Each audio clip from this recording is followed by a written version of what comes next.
The ladies, thank you for your love and support. I appreciate you all.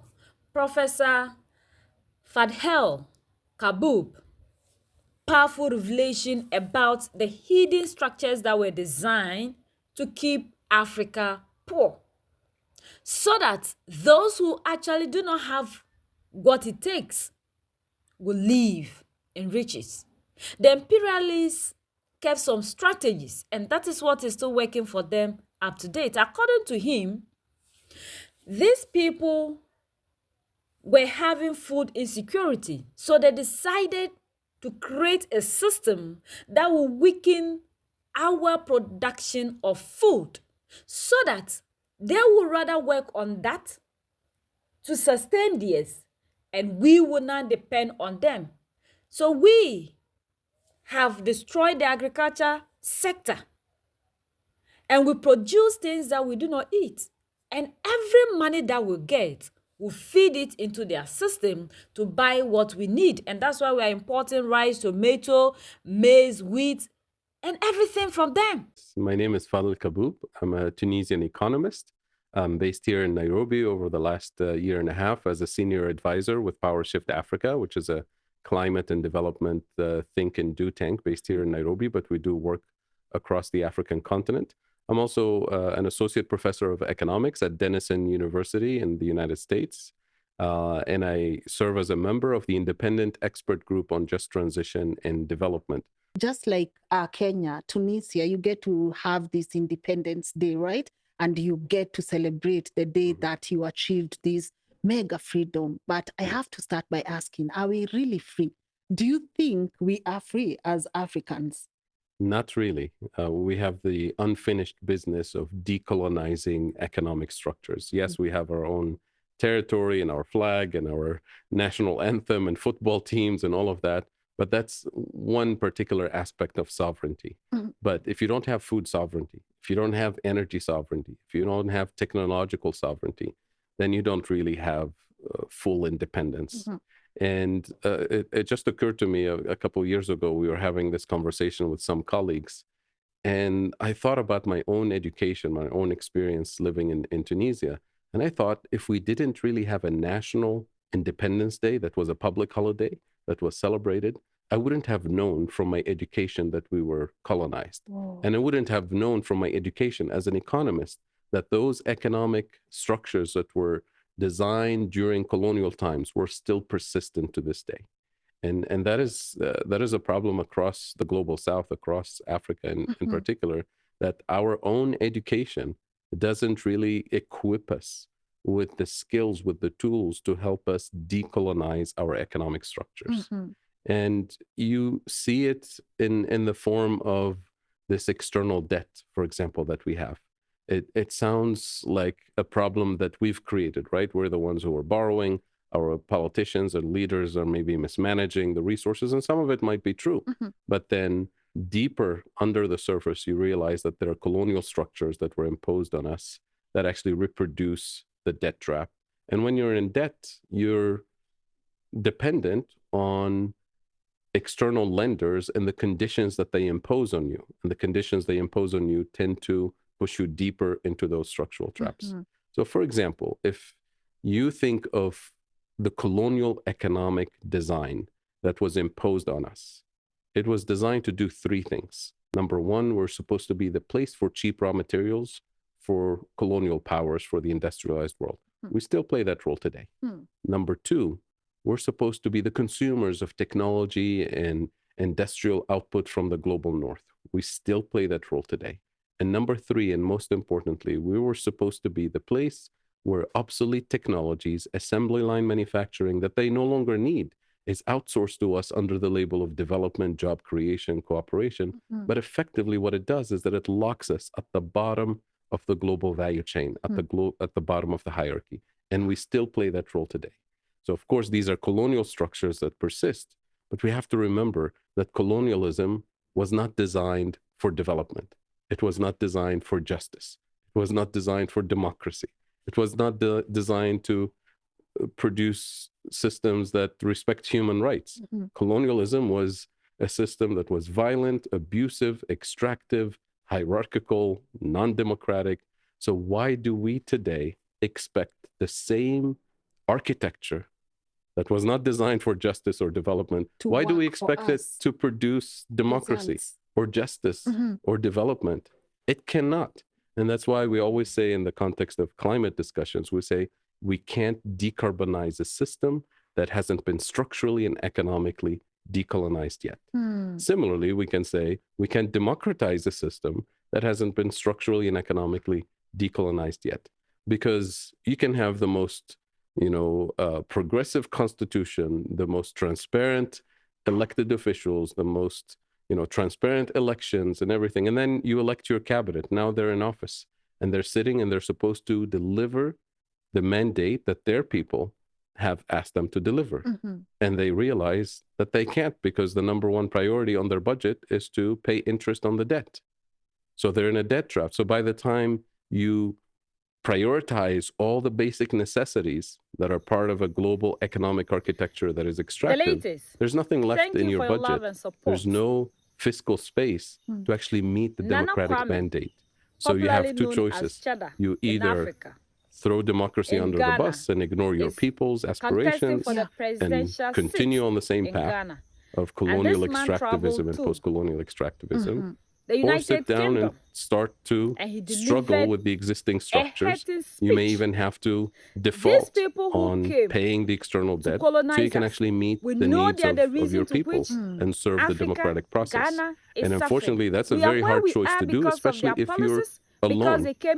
But the argument that we're trying to push is that all African countries are in the same traps. And it's much easier to co-design a Pan-African strategy to get out of those traps collectively, with collective self-reliance and solidarity, not as in nice words about Pan-Africanism we say to each other in meetings, as an economic and geopolitical necessity. And that's the starting point for this vision. He has to apologize on behalf of down for us in a way now. Everyone in Africa gets to understand this. Absolutely. What crime did we start with the symptom, which most people focus on, which is debt. And yes, we have major problems of external debt. And here I emphasize it's debt denominated in dollars and euros and foreign currencies. And this is to all Ghanaians who are following each other. External borrowing, the source of that debt crisis, can be identified in three basic areas across the African continent. Number one, food deficits. Number two, energy deficits. And number three, manufacturing value-added deficits. And I'll explain each very briefly in language that everybody will understand. Food deficits. Today, Africa, according to the United Nations Conference on Trade and Development, the latest numbers we have, Africa imports 85% of its food. 85% of our food comes from outside the continent. When less than 100 years ago, during colonial times, we used to be the breadbasket for colonial powers. Absolutely. So that transformation didn't happen by accident. It was by design, intentional design. The people that need to apologize to us, as soon as we started to gain independence in the 1950s and early 60s, to be more specific, in 1955, when the Europeans were meeting in Rome for the Treaty of Rome, the foundation of the European Union, they said, we have a problem. We have a food sovereignty problem. We're so dependent on the colonies. So they decided to start investing in their own food sovereignty. In 1962, they introduced the European Common Agricultural Policy, which is a heavy agricultural subsidy system to prioritize the production of core crops in Europe. So maize, wheat, soybean, the core crops that every society needs for its survival, essentially. And as a result, our farmers in the global south, in Africa in particular, couldn't compete with the subsidized wheat and corn and barley that's coming from Europe. And of course, it wasn't just Europe. It was the major economic blocs, the US, Canada, Australia, Japan, the former Soviet Union, which is why Russia and the Ukraine dominate the exports of wheat and corn globally. So as the global system was reshuffled with those countries producing the core crops, our farmers couldn't compete with the cheaper wheat or corn. So they had to anybody, specialize in something else. not our So we started oppressors, specializing for in cash everything that they crops have for done to exports. us. We Coffee, can never tea, say tobacco, sorry to them. cocoa, all the tropical fruits and every complementary food If items. you want to be an so African, today we're in a system one. where we consume what we If you don't want to be a produce, and we Pan-Africanist, produce be what we one. don't consume. Who You can be a taught us about Pan-Africanist, coffee, yet tea, you are scared all of the these oppressor. cash crops that Dr. by Kwame design Nkrumah, are meant to be Patrick exported? Lumumba, Those crops, of course, Thomas existed Sankara, before this transformation, but it became almost our Muammar Gaddafi, exclusive and all priority. looked into their And face it's and told again them by the truth to design, their because face. today, for So example, you lots are of never people Pan-Africanist confuse with the the concept speech of food that you security believe. and food sovereignty. You are just one And I'll distinguish of the the two, and we'll puppets see that they are trying why to it's put in so place important to be focused on to prioritizing continue food with their sovereignty. Food system. security is a So that's the concept, latest it's around the actually a world. dangerous In colonial Africa, and West post-colonial Africa, concept that was introduced in to Ghana. us in the 1950s and It is. 60s. Thank you Because for your in the love and colloquial sense of support. the term, who doesn't like food security? It's a good thing. Of Nana course we want Kwame, food security.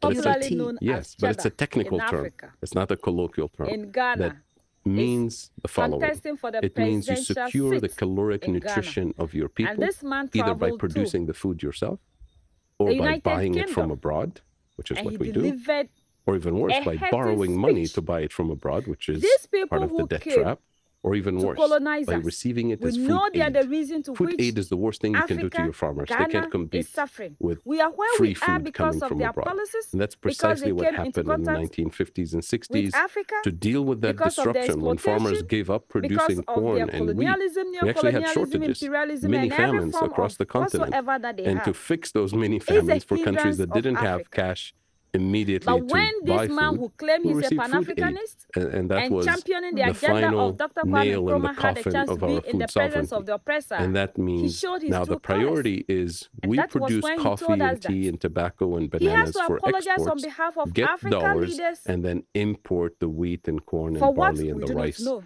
from the What crime did major we do subsidized or producers. committed?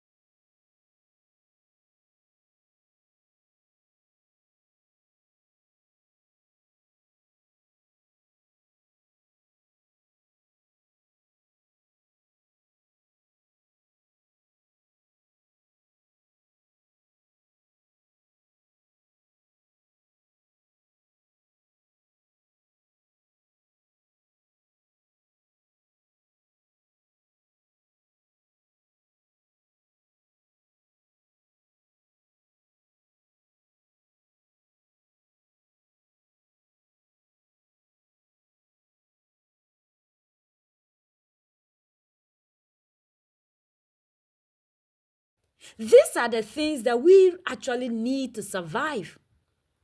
But because of the systems that they've kept in place, no. And they crippled our economy through this. At the end of the day, even in the energy sector, we are not able to produce the energy that we need. If not, how will we have all the sunlight that we need? Yet, we are still sleeping in darkness. This thing is making us poorer. And that until when will we continue to depend on that? And that we know that with the systems that they have created, we can never liberate ourselves if we don't break free from these systems that they have designed. At the end of the day, they make sure that the education that they've given to us can never help us to bring out anything that we actually need. So when they are done, they now bring whatsoever that they have manufactured into Africa. The things that they no longer need is what we now consume in Africa, because the education that they've given to us doesn't help us to produce what we need. No wonder we have scientists who can never manufacture anything medicine. We have engineers that cannot do anything engineering. That these are systems to cripple the African economy. And at the end of the day, we are still living by the democracy that they've also kept in place to decide the kind of leaders that we have. And that is why when Mali, Niger, and Burkina Faso rose to do away with that systems, they rose up to fight, because the moment we are able to overturn the system and decide to produce what we want, to manufacture, to take control over all the sectors that we need to survive, their economy will cripple, because whatsoever that they do not need, Africa has become a dumping place for them to leave every garbage of this. And they have succeeded in doing so with our thinking, because the kind of education they've given to us doesn't also help us to think ahead. It doesn't make us problem solvers. They create the problem and they create the solution in addition. So that's the latest around the world and in Africa.